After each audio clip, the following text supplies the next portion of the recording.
Merci beaucoup Gaël et merci pour cette invitation. Euh, je pense que je ne devrais pas avoir de mal à respecter mon temps dans la mesure où je vais me contenter de répéter ce qui a été dit dans la première partie du colloque, mais en moins bien, vous allez voir. D'ailleurs, je vais me reprendre la citation qu'a citée déjà Loïc Robert tout à l'heure. Pour une fois, je me disais qu'il y avait une citation de Jean Monnet qui n'était pas celle sur l'Europe ne se fera pas d'un coup. Elle est déjà prise.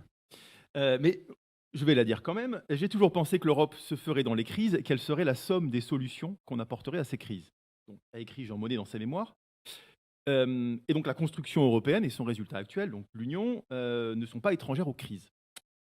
Et par conséquent, donc aux conflits entendus comme comme la rencontre provoquant donc une opposition susceptible de conduire à une crise qui, dans ce cas-là, peut être son paroxysme. Donc cette construction européenne a rencontré au fil du temps des conflits et des crises qui l'ont en grande partie façonné.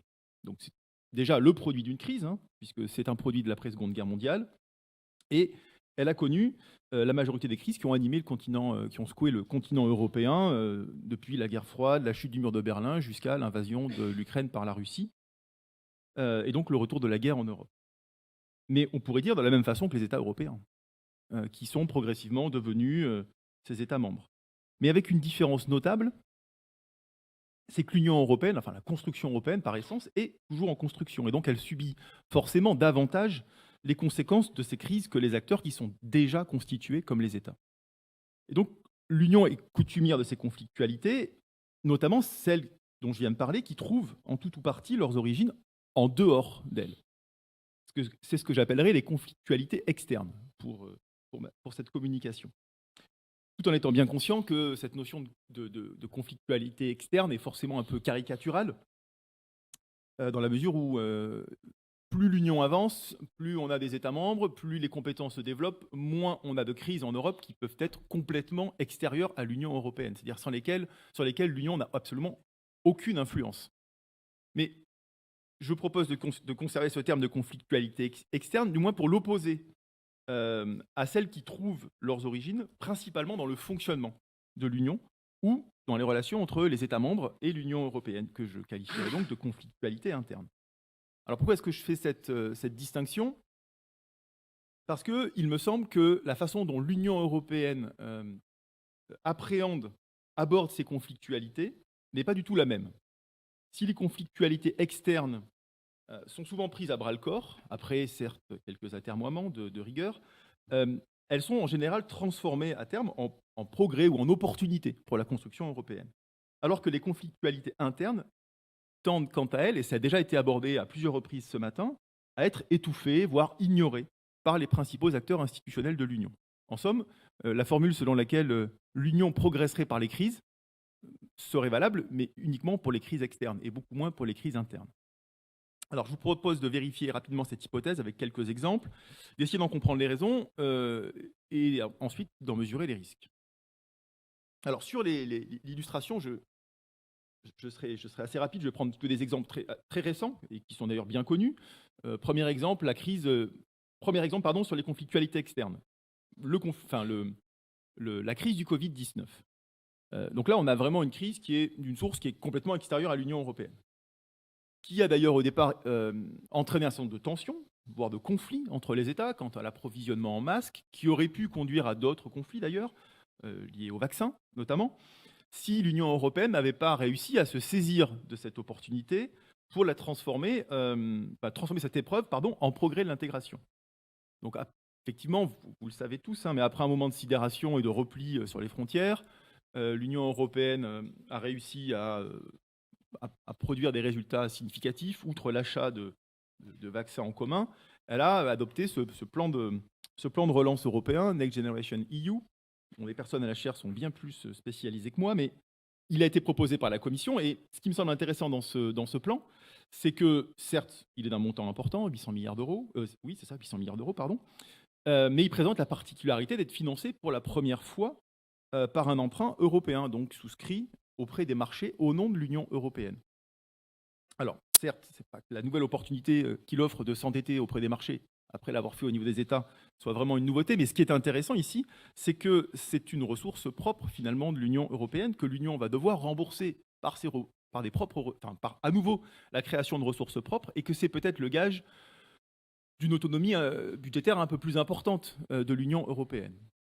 Alors certes, ce recours à l'emprunt a été qualifié d'exceptionnel, dans des circonstances extraordinaires, mais le pas a néanmoins été franchi, et c'était à l'occasion d'une crise. Second exemple de conflictualité externe, encore plus proche de nous, l'agression militaire de l'Ukraine par la Russie. Et là, très, très brièvement, la réponse de l'Union européenne, alors on peut être un peu plus critique, hein, mais je dirais que ça a été, pour faire simple, plutôt exemplaire, la réponse jusqu'à présent. On a eu la première activation de la directive protection temporaire. On pensait qu'elle avait complètement disparu, mais en fait, elle était bien là, cette directive protection temporaire. Recours à des sanctions à l'encontre de la Russie en utilisant les mécanismes de l'Union européenne avec une forme d'unanimité des États, même si la Hongrie récemment semble avoir un peu changé d'avis. Et puis un renforcement de la coopération européenne en matière de défense. Donc là aussi, on a une crise, un conflit à l'extérieur de l'Union européenne, et ça c'est utilisé comme étant pour faire progresser la construction européenne. Alors j'aurais pu également aborder la crise de la dette dans la zone euro, qui a conduit à un renforcement de l'intégration monétaire et de la coopération économique entre les États, la crise migratoire de 2005, qui a conduit au renforcement considérable de moyens de Frontex, preuve qu'un progrès de l'intégration n'est pas nécessairement un progrès, tout court, voire le conflit larvé avec le Royaume-Uni depuis sa sortie de l'Union européenne, qui tend plutôt à resserrer les rangs entre les États qu'à provoquer de nouvelles velléités de exit. Donc, ces différents conflits externes ont été plutôt des opportunités pour l'Union. Si on regarde du côté des conflictualités internes, on peut commencer par un exemple aussi très connu, la crise des valeurs qui oppose l'Union à certains de ses États, et particulièrement la Pologne et la Hongrie. Alors, de prime abord, on pourrait se dire que depuis qu'il y a cette crise, l'Union européenne a multiplié les instruments. On a créé un nouveau cadre de l'Union pour renforcer l'état de droit, on a un rapport annuel de l'état de droit, on a un règlement sur la conditionnalité des fonds européens. Alors, effectivement, on a produit beaucoup de choses. Pour autant, les conflits existants au sein de l'Union ici sont toujours présents, tendent même à s'étendre à de nouveaux États au fur et à mesure qu'avance la vague populiste. Et les seuls progrès que l'on peut relever sont davantage le résultat de l'inventivité de la Cour de justice que l'action des institutions politiques de l'Union. De ce point de vue, l'attitude du Conseil de l'Union, censé se prononcer depuis bientôt 4 ans sur l'existence d'un risque clair de violation grave des valeurs, est empreinte d'une certaine prudence, pour rester poli. Et on pourrait aussi parler de la Commission européenne qui, au départ, s'échinait à essayer d'intenter des recours en manquement en portant le problème sur des questions hyper précises, la violation d'un article d'une directive, alors que ce qui était en cause était déjà bien plus large dès le début du problème en Hongrie, parce que c'est là que c'est né au départ. Donc ici, clairement, le conflit n'a pas été transformé en opportunité. Et au-delà de cet exemple de conflit, il semble que même des conflits plus mineurs, moins importants, donc relevant donc davantage d'une ambiance de conflictualité, expliqué au début, qui accompagnent logiquement la vie d'une institution, d'une structure telle que l'Union européenne, sont étouffées. Les tensions entre les institutions autour de l'adoption d'un texte ou les conditions de sa mise en œuvre. On pourrait prendre l'exemple ici du règlement sur la conditionnalité, par exemple. Il ne s'est pas passé grand-chose. Le partage aussi, le fonctionnement interne des institutions, avec pour le Parlement européen la question bien connue du partage de la présidence entre les deux groupes majoritaires. Et même au sein des partis politiques européens, certains ont connu des difficultés à gérer les conflits qui pouvaient naître en leur sein, et je pense ici au PPE, notamment avec la question de la délégation hongroise. Donc le contraste est saisissant entre la façon dont l'Union parvient à surmonter ces conflictualités externes, les transformant en opportunités, et son incapacité à le faire dès que le conflit est interne. Alors, quelles sont les pistes d'explication? Encore une fois, ça a été déjà très bien dit tout à l'heure. Avant d'essayer de proposer quelques pistes, je pense qu'il faut déjà essayer de formuler le contraste un peu plus clairement. Lorsque le conflit est d'origine externe, il me semble que l'Union est perçue en fait comme une solution au problème. C'est-à-dire une façon de renforcer la souveraineté des États et de permettre à cette souveraineté de s'exprimer en agissant sur l'origine du conflit qui est à l'extérieur de l'Union et qui va influer sur l'Union européenne. Et dans ce cas, je note que le conflit est clairement identifié, il est traité en tant que tel, les différents moyens de le surmonter sont exposés, et après quelques discussions, quelques sommets européens de la dernière chance, le conflit jusqu'à présent a été surmonté. Mais on a une énonciation, on va dire, claire du conflit. À l'inverse, face à une crise interne, l'Union européenne ici n'est plus vue comme étant la solution, mais plutôt le cadre ou l'origine du conflit. Et loin d'en formuler clairement les termes, va plutôt s'efforcer de minorer ce conflit. Deux raisons qui me semblent pouvoir l'expliquer. La première, c'est que l'Union continue à se percevoir, et est perçue aussi, comme un processus fragile et réversible. C'était évoqué tout à l'heure par Francesco Marcucci. Il y a une cour qui remet en cause le droit de l'Union européenne, ça y est, la primauté c'est terminé, l'Union, ça s'arrête demain. Donc il y a cette perception qui conduit quand même, qui semble conduire les institutions à essayer d'éviter de donner des arguments aux critiques en faisant prévaloir systématiquement l'intégration sur les éventuels conflits générés, par exemple par des clivages politiques. Une sorte de sentiment de citadelle assiégée que connaîtrait l'Union européenne.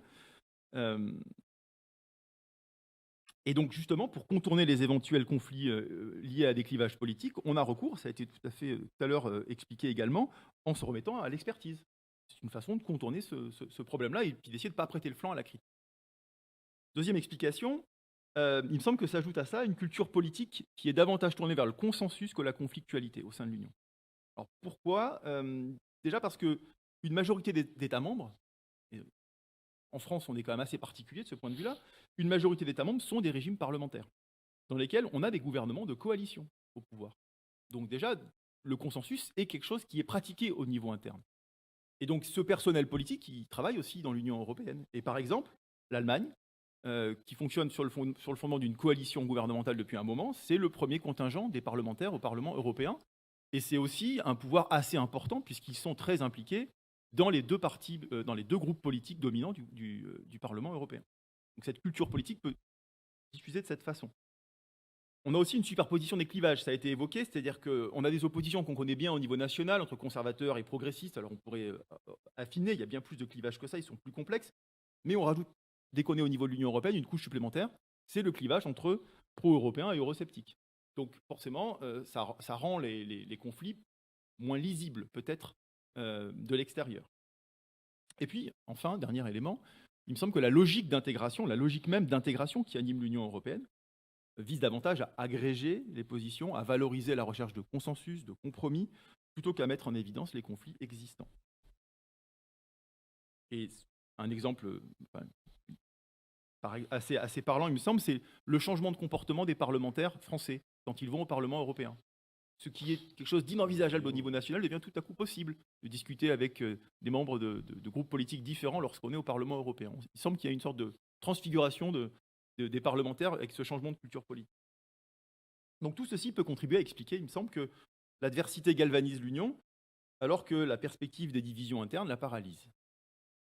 Et pour le dire autrement, il semblerait qu'il faille nécessairement un ennemi extérieur pour provoquer un progrès de l'intégration européenne. En le formulant ainsi, on se rend compte que ça peut poser peut-être un problème à la démocratie européenne et montrer qu'elle n'est pas complètement en bonne santé, parce qu'effectivement, l'excès de consensus, ça peut générer un certain nombre de risques. 3 risques pour faire court. D'abord, les difficultés, voire l'incapacité qu'ont les acteurs européens, enfin les acteurs de l'Union, pardon, à gérer ces conflits internes peuvent empêcher de les surmonter. On peut reprendre l'exemple de la crise des valeurs, parce qu'un conflit étouffé n'en disparaît pas pour autant. Et parfois, il est nécessaire de formuler le conflit, éventuellement d'assumer une rupture pour mieux la surmonter, plutôt que de faire comme s'il ne s'était rien passé. Par exemple, donc, le Conseil qui, depuis 4 ans, refuse de statuer sur les demandes d'activation de l'article 7, paragraphe 1, qui enchaîne les réunions à formation affaires générales dans laquelle on a les gouvernements hongrois et polonais qui viennent expliquer leur position, qui viennent échanger avec les membres du Conseil. À mon avis, c'est les mêmes arguments à chaque fois. Et toutes ces réunions se terminent systématiquement par la formule selon laquelle le Conseil demeure saisi de cette question. Mais sans décision, et ça n'a aucunement contribué jusqu'à présent au progrès du respect des valeurs fondatrices de l'Union dans ces deux États. Va également dans ce sens, je ne développe pas, mais le traitement que l'Union a réservé au Royaume-Uni avant le Brexit. C'est-à-dire qu'on a fait comme si tout se passait bien avec le Royaume-Uni, on a laissé filer, et puis ça n'a absolument pas réglé le fait que le Royaume-Uni n'était finalement pas si à l'aise que ça dans l'Union et qu'il a fini par la quitter.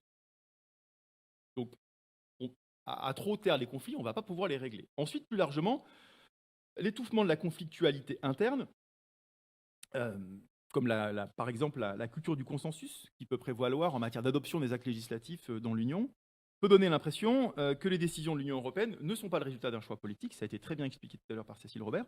Donc, ce n'est pas le résultat d'un choix politique susceptible d'être discuté et donc remis en cause, mais la simple conséquence de la construction européenne. Donc, ça conduit à une forme de dépolitisation. Je dirais, c'est le « there is no alternative », c'est le TINA au niveau européen qui s'exprime ici. À partir de là, le risque est double. D'une part, le rejet de la politique publique menée par l'Union européenne peut se transformer en rejet de l'Union européenne, puisqu'il n'y a pas d'option différente, on nous explique, sur la politique publique qui est menée. Il n'y a que cette politique publique-là qui est possible. Si on n'est pas d'accord avec ce qui est fait, on va rejeter l'Union européenne.